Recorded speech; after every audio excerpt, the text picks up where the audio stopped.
Hello there, this is Heirs to the Kingdom channel, and today's lesson we're doing chapters 8 and 9 in the book of 2 Kings. If you're new to this Bible study channel, going through the King James Bible, not skipping anything as scriptures command. So if you would, like, subscribe, and share this content, and let's get started. And yes, it is commanded in scripture not to skip anything. It mostly says preachers, deacons, and bishops, you are to teach all of the word, which means you're not to, just only teach part of the word. Because the Bible has to all be connected. Genesis to Revelation, it all has to be connected to understand who God is. And like I said, we've already went over a section where, like I talked about before, scriptures, the way it teaches is you're guilty of every sin you do, support, and help create. And they already had that in scripture here, which still applies today. And so if the leaders of the church are to teach all of the word, then that means the congregation of the church is to learn all of the word. That's why I say you're not allowed to skip any of it. You shouldn't. It's all there for a purpose. Even the boring stuff is there for a purpose. It may not pertain to you, it may pertain to someone else or another group of people or so on, but, it doesn't mean you're not going to get something from it. Anyways, last we left off, Elijah said what God would say, that first, food was very expensive, and then he says, well, by this time, on the morrow, food will be a lot cheaper. And the person that was complaining, the person talking this stuff, they will not be alive to see it. And so it did happen. We had the part that the place was in a famine so bad, people were hungry, that a woman cooked her own child. A woman convinced her to cook her child so they can eat, and then the next day they would cook hers, and she left. She got her stomach full eating a person, eating a child, part of a child, and then fled so she didn't have to kill hers. What does that scripture teach? Beware of forked-tongued people. They always got a good idea, and most people don't sit there and see how that idea could be used in a bad way. Politicians do this all the time.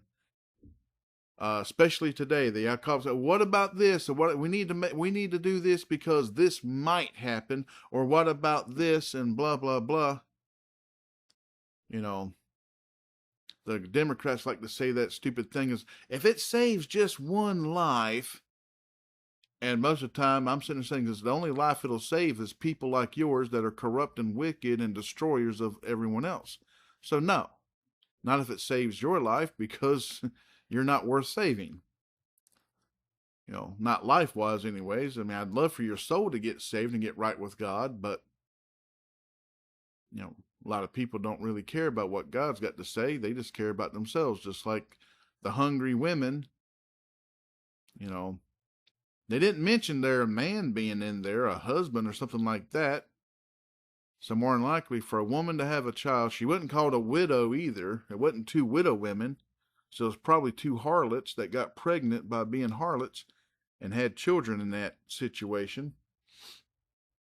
And that's probably who they were. They were ungodly to begin with. When you got ungodly people around you, they are willing to consume you to benefit them. That's what these lessons kind of teach in that. Godly people wouldn't even think of that. Worldly people, yeah, they've thought of it. No problem. But they'll always try to take from you before giving anything.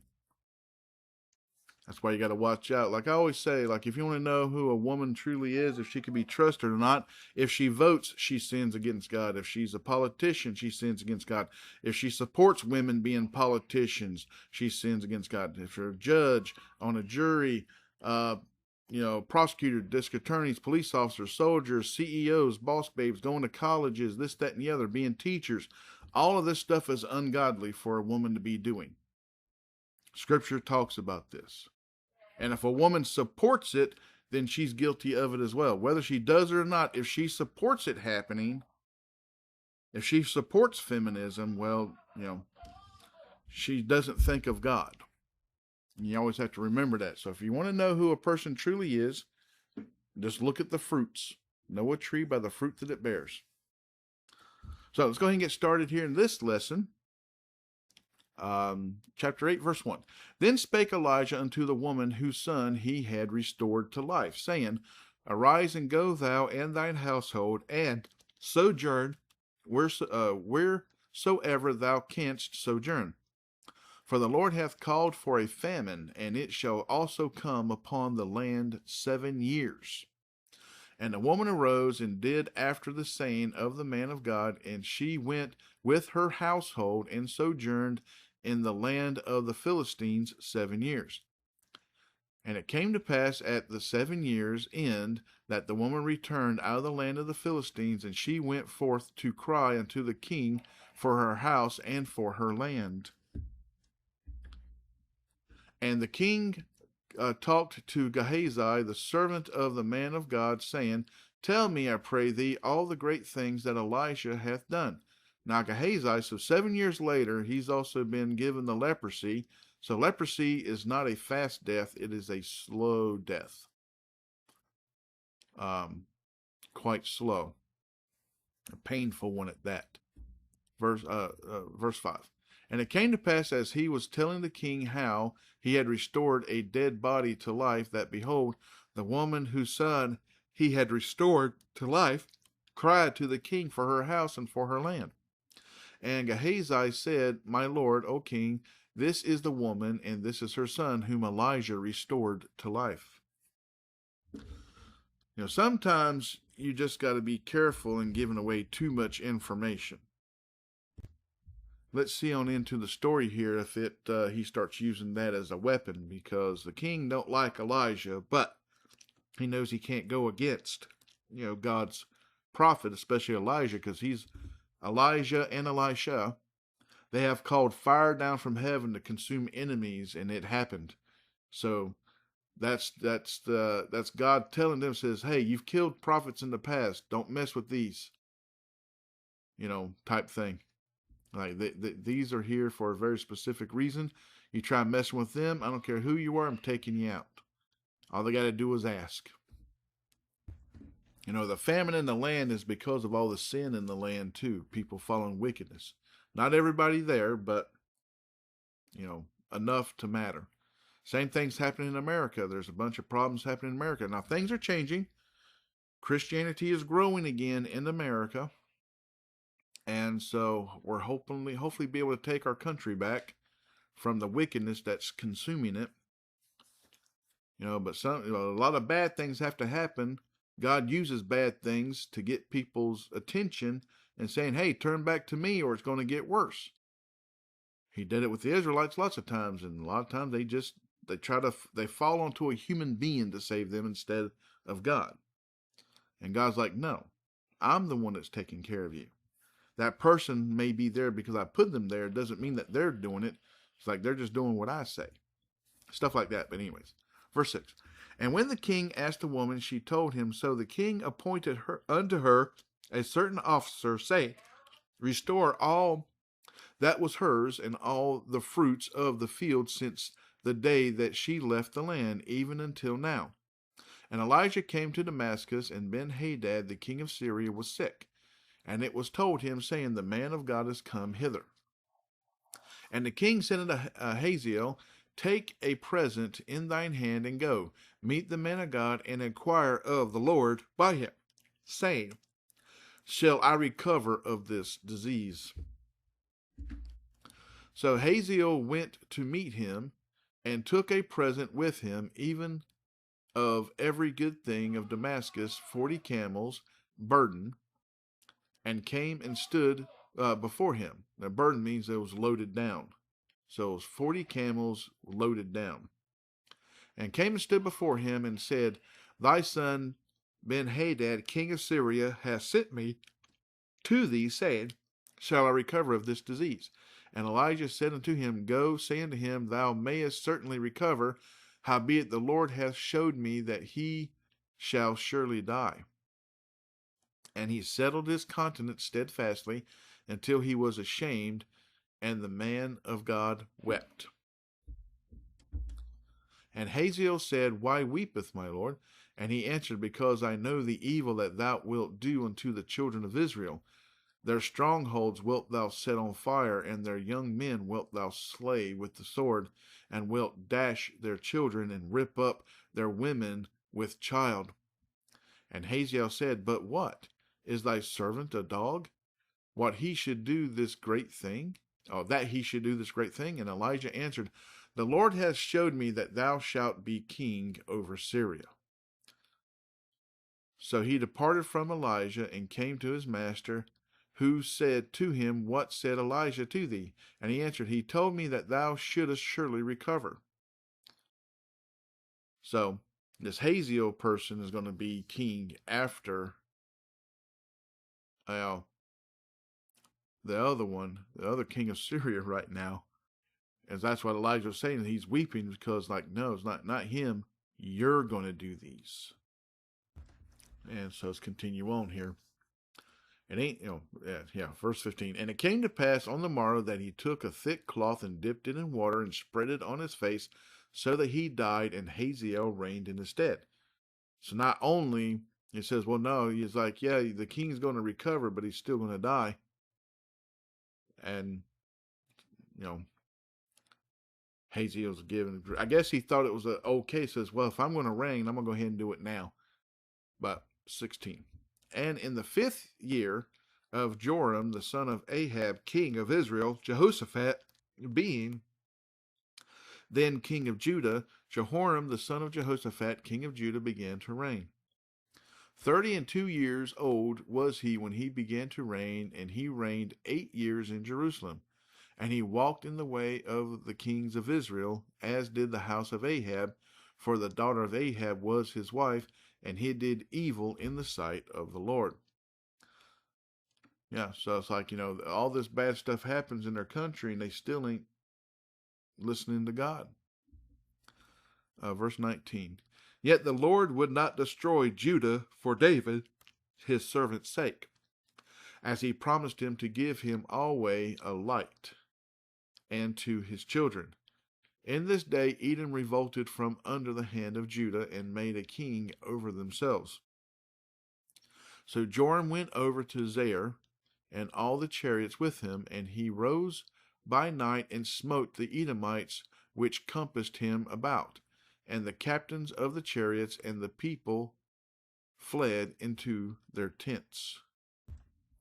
Yet Edom revolted from under the hand of Judah unto this day. Then Libnah revolted at the same time.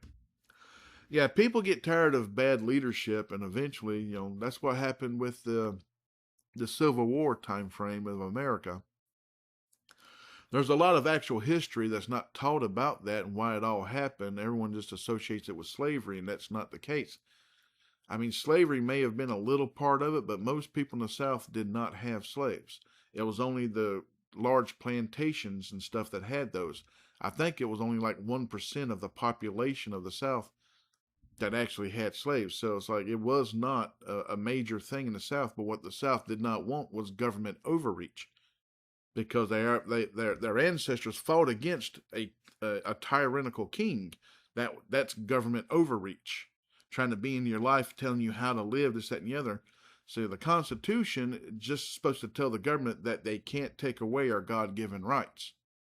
But they're doing it anyways, even today. Why? The government fought against the people and won. The North fought against the South. The primary thing the war was about was money. They were talking about bringing in a tax, and the South said no.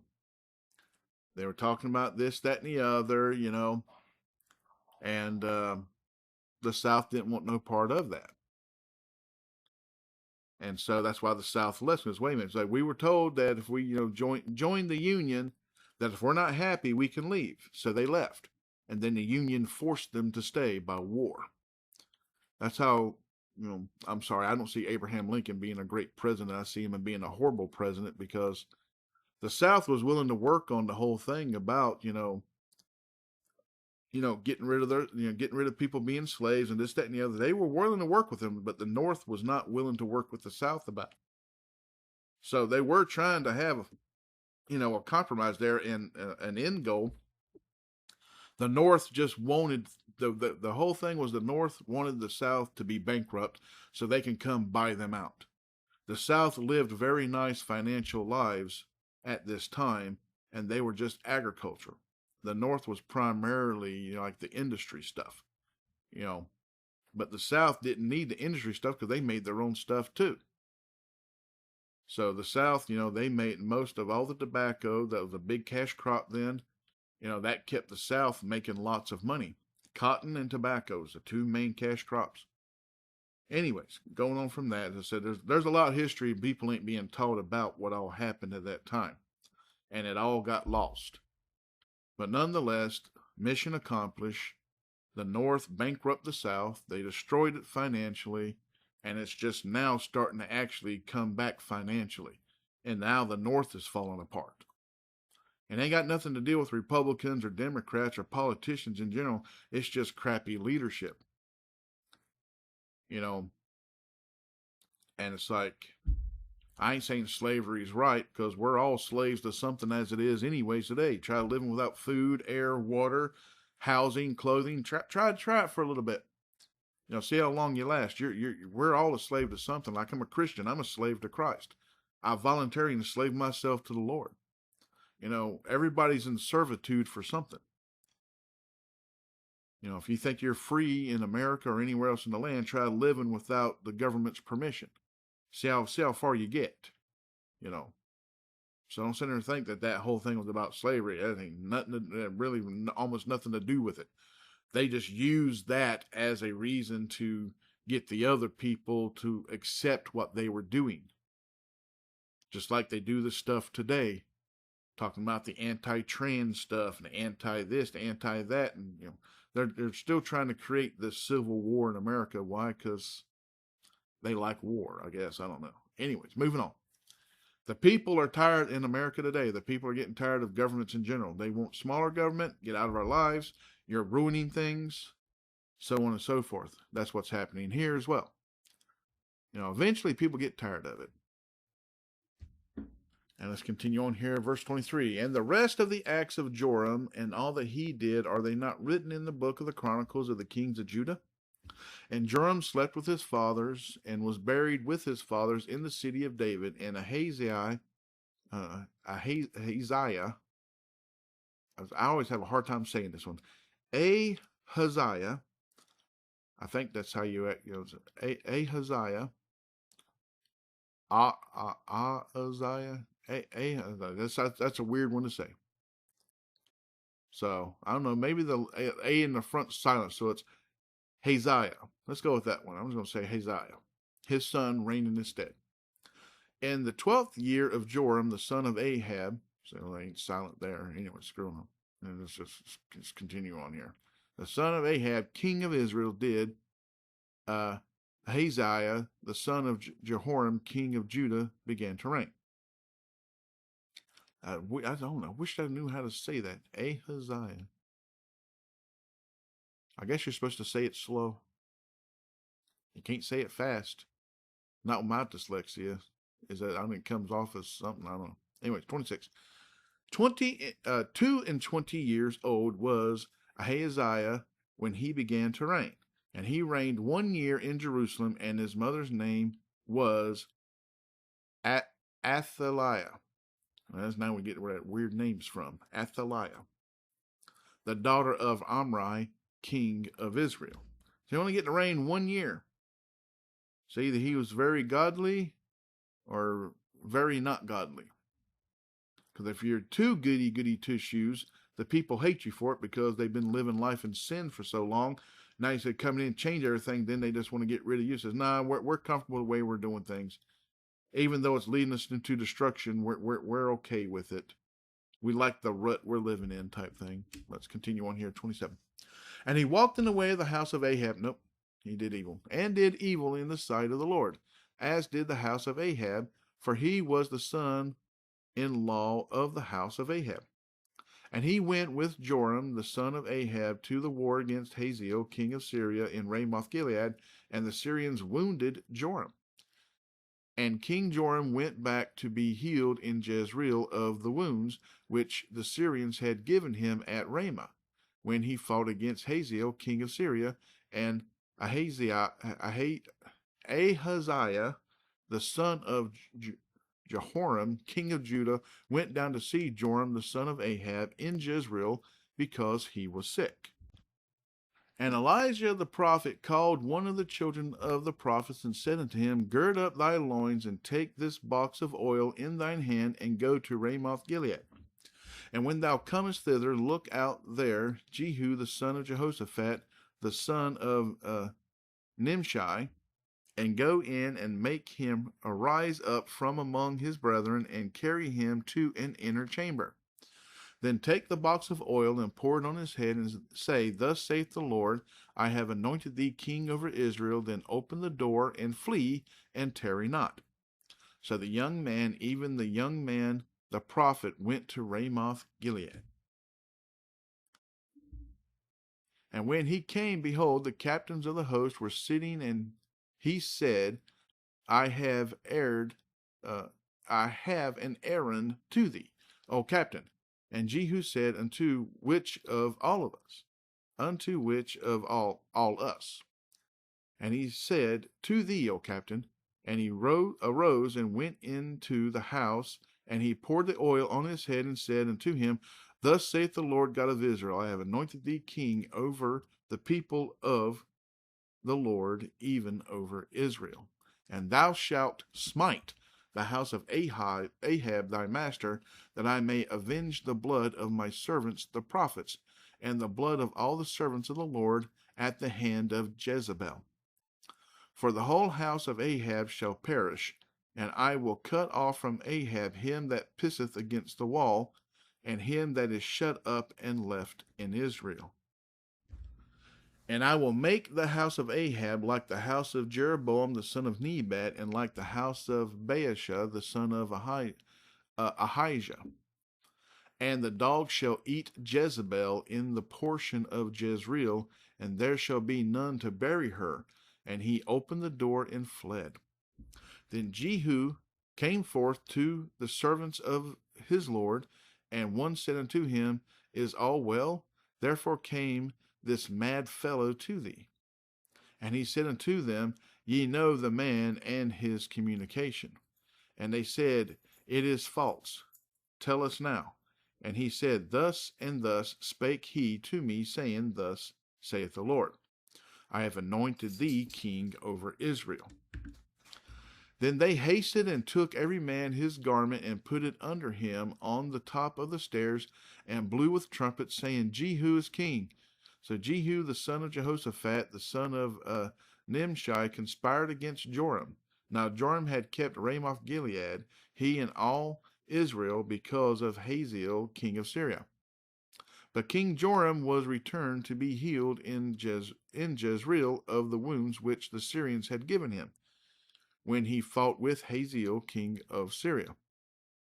And Jehu said, If it be your minds, then let none go forth nor escape out of the city to go to tell it in Jezreel.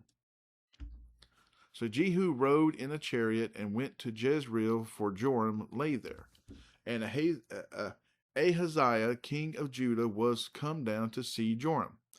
And there stood a watchman on the tower in Jezreel, and he spied the company of Jehu as he came, and said, I see a company. And Joram said, Take in horsemen and send to meet them, and let him say, Is it peace? So there went one on horseback to meet him, and said, Thus saith the king, Is it peace? And Jehu said, What hast thou to do with peace? Turn thee behind me. And the watchman told, saying, The messenger came to them, but he cometh not again. Then he sent out a second on horseback, which came to them, and said, Thus saith the king, Is it peace? And Jehu answered, What hast thou to do with peace? Turn thee behind me. So the main thing here is like what the people are doing, God doesn't agree with. So God's changing the leadership and wants to get rid of all the other stuff. and hopefully turning the people back to the Lord all at the same time, because people live by monkey see, monkey do. Or Simon Says, the leadership's doing this, so the people follow. Same thing's happening in America. The people are tired of it. They're tired of following the leaders because the leaders are wicked. Almost all the leaders in America are wicked. Same thing in Europe, and most of all the rest of the world's doing the same thing, because they want to live high on the hog while the people have almost nothing. And they're supposed to live as the people, not over the people. Anyways, moving on. Verse 20. And the watchman told, saying, He came even unto me, and cometh not again. And the driving is like the driving of Jehu the son of Nimshi, for he driveth furiously. And Joram said, Make ready. And his chariot was made ready, and Joram king of Israel and Ahaziah king of Judah went out each in his chariot, and they went out against Jehu and met him in the portion of Naboth the Jezreelite. And it came to pass when Joram saw Jehu that he said, Is it peace, Jehu?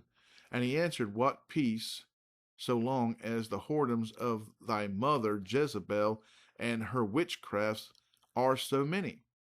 And Joram turned his hands and fled, and said to Ahaziah, There is treachery, O Ahaziah. And Jehu drew a bow with his full strength and smote Jehoram between his arms, and the arrow went out at his heart, and he sunk down in his chariot. Then said Jehu to Bidkar, his captain, Take up and cast him in the portion of the field of Naboth the Jezreelite. For remember how that, when I and thou rode together after Ahab his father, the Lord laid this burden upon him. Surely I have seen yesterday the blood of Naboth and the blood of his sons, saith the Lord, and I will requite thee in this plat, saith the Lord. Now therefore take and cast him into the plat of ground, according to the word of the Lord. But when Ahaziah the king of Judah saw this, he fled by the way of the garden house, and Jehu followed after him and said, Smite him also in the chariot. And they did so that the going up at the going up to Gur, which is by Iblim. And he fled to Midigo and died there. And his servants carried him in a chariot to Jerusalem and buried him in a sepulchre with his fathers in the city of David. And in the 11th year of Joram, the son of Ahab, began Ahaziah to reign over Judah. And when Jehu was come to Jezreel, Jezebel heard of it, and she painted her face and tired her head, and looked out at a window. And as Jehu entered in at the gate, she said, Had Zimri peace? Who slew his master? And he lifted up his face to the window and said, Who is on my side? Who? And there looked out to him 2 or 3 eunuchs. And he said, Throw her down. So they threw her down, and some of her blood was sprinkled on the wall and on the horses, and he trod her under foot. And when he was come in, he did eat and drink, and said, Go, see now this cursed woman, and bury her, for she is a king's daughter. And when they went to bury her, but they found no more of her than the skull, and the feet, and the palms of her hands. Wherefore they came again and told him, and he said, This is the word of the Lord, which he spake by his servant Elijah the Tishbite, saying, In the portion of Jezreel shall dogs eat the flesh of Jezebel, and the carcass of Jezebel shall be as dung upon the face of the field, and face of the field in the portion of Jezreel, so that they shall not say, This is Jezebel. And that's the end of this lesson today. Yeah, the main thing is they didn't want to have anything to bury or this, that, and the other of her, really, to give her a marker so people could, have a You know, they didn't really have anything left. They found a skull. They didn't say found her head, found a skull. So everything else had been eaten off of her by the dogs of the field, you know, the wild dogs. You know, coyotes, wolves, or what, that's kind of what we would call them today. The wild ones, they just came and grabbed what was there and ran off with it, you know, scavengers type animals. But yeah, they didn't, you know, she's not really gonna have a marker. We don't know if it's her or not, so she don't get a proper burial, you know, or anything of that nature. That they didn't want anybody to come and really mourn for her or this, that, and the other. It said, you know, she was a cursed woman by God because of the evil that she did, and her husband allowed it. That made him evil too, because he's supposed to rule the house, not the woman. That's a commandment to all women and all men. But anyways, like I said, that's the end of this lesson today. So what I get from these lessons is all about obedience. And one way or another, God's going to do a course correction in the way he wants things to go. You know, things will happen. It may not happen quickly. It may take a few generations. It may not even be in your lifetime. Doesn't mean God's not working behind the doors. He's always working behind the doors. Always. Behind the curtains, behind the doors, behind the walls, in the other places, he's always working. He's making changes happen. It's just his changes is slow. It's not very rapidly. You know, we're under grace today. It's supposed to be slow. We're supposed to follow God, not him follow us.